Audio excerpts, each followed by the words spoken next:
Welcome to our channel. రాజకీయాల్లో ఎప్పుడు విమర్శలు హేతుబద్ధంగా ఉండాలి కానీ వ్యక్తిగత దూషణలు ఉండకూడదని చాలా మంది చెప్తూ ఉంటారు. మరి ఇప్పటికే వైసీపీ కీలక నేత మాజీ మంత్రి అంబటి రాంబాబు చంద్రబాబు నాయుడు గారిపైన ఏ విధంగా కామెంట్స్ చేశారో మనం అందరం కూడా చూసాం. ఇది మర్చిపోకముందే మళ్ళీ జోగి రమేష్ లోకేష్ గారిపైన చేసినటువంటి కామెంట్స్ ని ఏ విధంగా చూడాలి తెలుసుకునే ప్రయత్నం చేద్దాం. దీన్ని విశ్లేషించడానికి మనతో పాటుగా ఉన్నారు senior political analyst Nookaraj Naidu గారు. నమస్తే సార్. నమస్కారం సార్. జోగి రమేష్ గారు లోకేష్ గారి పైన కొన్ని కామెంట్స్ చేశారు, వ్యక్తిగతంగా దూషణకు పాల్పడ్డారని చెప్పుకోవచ్చు. అది జోగి రమేష్ గారి వాయిస్ లోనే వినిపిస్తాను మీకు. లోకేష్ కి కొవ్వు తగ్గింది అనుకున్నా, అంటే ఒళ్ళు తగ్గించుకున్నాడు కదా, కొవ్వు తగ్గించుకున్నాడు అనుకో, వాడికి మెద మొత్తం చిప్పే దొబ్బింది, చిప్పు మొత్తం దొబ్బింది. అది బుద్ధి తక్కువ వల్ల ఈ రోజున కల్తీ తెలుగుదేశం పార్టీకి కల్తీ అధ్యక్షుడు నారా చంద్రబాబు నాయుడు అడుగుతామన్నా, కల్తీ మద్యం కేసులో రారాబాబు చంద్రబాబు నాయుడు, రారాబాబు లోకేష్ అని చెప్పేసి పిలిచా. ఒకటి కాదు రెండు కాదు, తిరుమల వెంకన్న దగ్గరికి వస్తానన్నా, దుర్గా గుడికి వస్తానన్నా, చంద్రబాబు నాయుడు ఇంటికి కూడా వస్తానని చెప్పా. ఆఖరి ఈ కామెంట్స్ ఎలా చూడాలంటారు? ఏం చెప్పమంటాం మా జోగి రమేష్ గారు, అసలు ఇంత చరిత్రలో ఇలాంటి రాజకీయ నాయకులు మిగలకూడదు, ఉండకూడదు. నిజం, ఇది వాస్తవం. అది ఇతను ఒక సందర్భంలో పవన్ కళ్యాణ్ గారి గురించి ఎంత నీచంగా మాట్లాడాడు.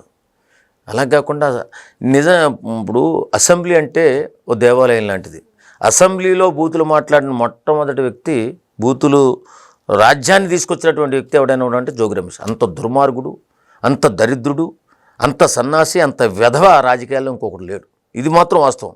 అతను మాట్లాడిన ఎక్కడైనా ఎథిక్స్ ఉన్నాయా చూడండి ఒకసారి. ఏదో రోడ్డు మీద తాగుబోతు మాట్లాడుతున్నటువంటి మాటలే తప్ప అవతల పక్క కూడా ఎదురుగా ఉన్నది కూడా రాజకీయ నాయకులే. వాళ్ళు కూడా ప్రజాసేవలో ఉన్నారనే ఒక బుద్ధి, జ్ఞానం, నీతి, నిజాయితీ ఏదైనా ఉందా? ఇంత నీచంగా మాట్లాడతాడా? ఒరే బాబు ఏం అహంకారం, ఏంటి అహంకారం? ఒళ్ళు కొవ్వు బలిసి కొట్టుకోవడం కాకపోతే మొన్ననేగా జైలుకి వెళ్ళి వచ్చాడు. ఇప్పటికైనా మర్యాద తెలుసుకోవాలి కదా, మర్యాద అనేది నేర్చుకోవాలి కదా. జైలుకి వెళ్ళినా మర్యాద తెలియలేదంటే వీడు పుట్టుక ఎలాంటిదేమో అనిపిస్తుంది నిజంగా. అంత ఘోరమా? రాజకీయాలు చేయండి, తప్పులేదు, జనాలను పరిపాలించండి, కానీ ఇంత నీచంగా మాట్లాడుతూ నువ్వేం నాయకులు అని చెప్పుకోవడానికి సిగ్గన్నా ఉందా? సిగ్గు సీవు నెత్తుంది ఈ ఎదవలకి. నిజంగా చాలా బాధేస్తుంది. బయటవాడు ఎవడో మాట్లాడాడంటే పర్వాలేదు, ఇంత క్యారెక్టర్లెస్గా మాట్లాడి ఎప్పుడు ఎదుటివాడిని తక్కువ చేసి మాట్లాడాలని, వాడేదో నిజాయితీపరుడైనట్టు నీతిమంతుడైనట్టు మాట్లాడుతూ ఉంటాడు. అంత సన్నాసి వెధవ రాజకీయాల్లో ఇంకొకటి మరొకటి లేడు అనిపిస్తుంది. పవన్ కళ్యాణ్ గారు నాకు చాలా ఇష్టం. పవన్ కళ్యాణ్ గారు ఎందుకంటే పవన్ కళ్యాణ్ గారి జీవితం స్టార్ట్ అయిన దగ్గర నుంచి, అంటే సంపాదన మొదలైన దగ్గర నుంచి అతను సంపాదించిన దాంట్లో 50%, 50% డబ్బులు ప్రజలకే సేవకే ఉపయోగించాడు. ఇది వాస్తవం. అలాగే అన్ని విధాలుగా రాష్ట్రాన్ని, రెండు రాష్ట్రాలు కలిసి ఉన్నప్పుడు ఎంతో అభివృద్ధి పదంలో ఎంతో ముందుకు తీసుకెళ్ళినటువంటి వ్యక్తి విజన్ నాయకుడు చంద్రబాబు నాయుడు గారు.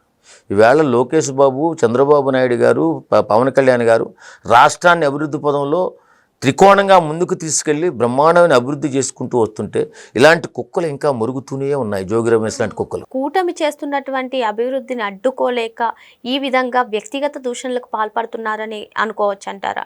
నిజంగా చెప్పమంటావా?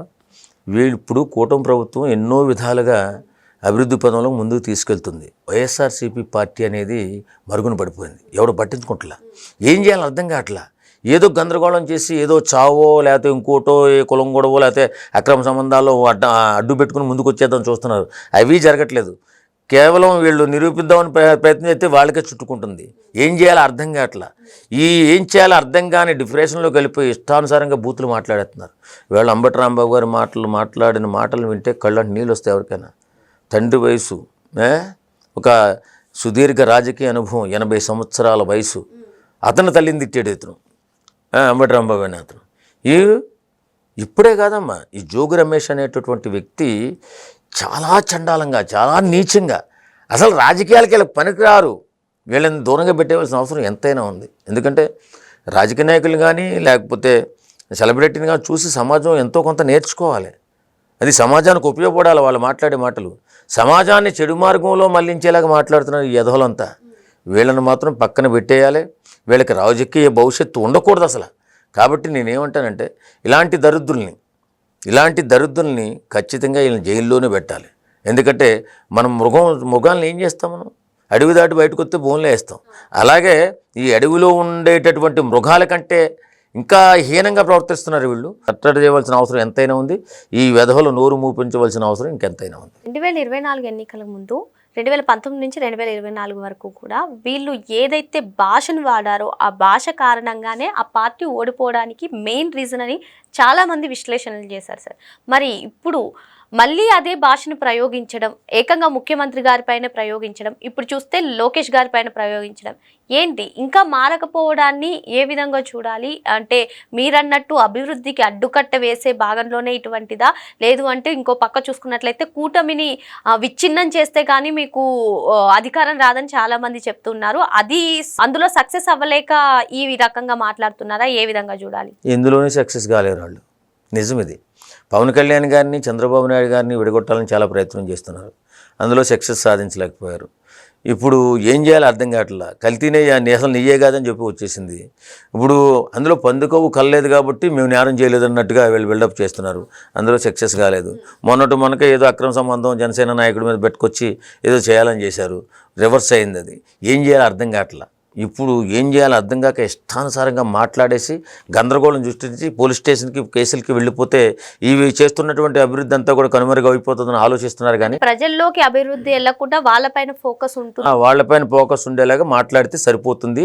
ఈ అభివృద్ధి కార్యక్రమాలు మరుగున పడిపోతాయి అనుకున్నారు. అది జరగదు. ఎప్పటికైనా అభివృద్ధే, నిజాయితీయే.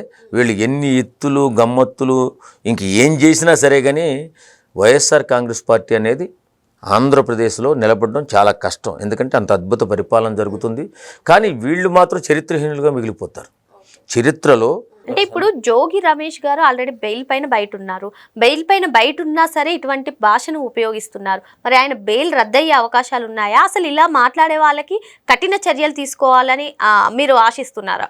అమ్మా, నిజంగా బెయిల్ ఇచ్చినటువంటి జడ్జి గారు ఏం చెప్తారంటే, ఒరే సన్నాసి, ఇప్పటికైనా బయటకు వెళ్ళి సక్రమంగా ఉండు, నోరు అదుపులో పెట్టుకో, కెమెరా ఇప్పుడు సోషల్ మీడియా ముందు ఇష్టానుసారంగా మాట్లాడని చెప్పేసి షరతులు పెట్టే ఇచ్చుంటారు.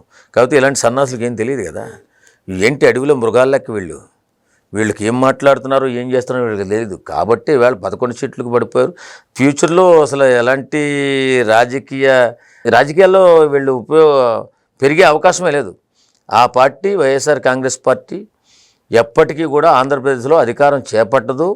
అసలు రాజకీయాలకే పనికి రాకపోతే ఇంక అధికారం ఎలా వస్తుందిలే, మనం మాట్లాడుకోవడం తప్ప. ఇప్పటికైనా వాళ్ళు మారాలంటే ఖచ్చితంగా వీళ్ళు నోరు శుద్ధి చేయాల్సిన అవసరం ఎంతైనా ఉంది. ఖచ్చితంగా జైలుకి తీసుకెళ్ళి వీళ్ళని మరొకసారి ఆ శుద్ధి కార్యక్రమం మొదలు పెడితే బాగుంటుంది. మరో అంశంతో మళ్ళీ కలుద్దాం. Thank you sir. Thank you.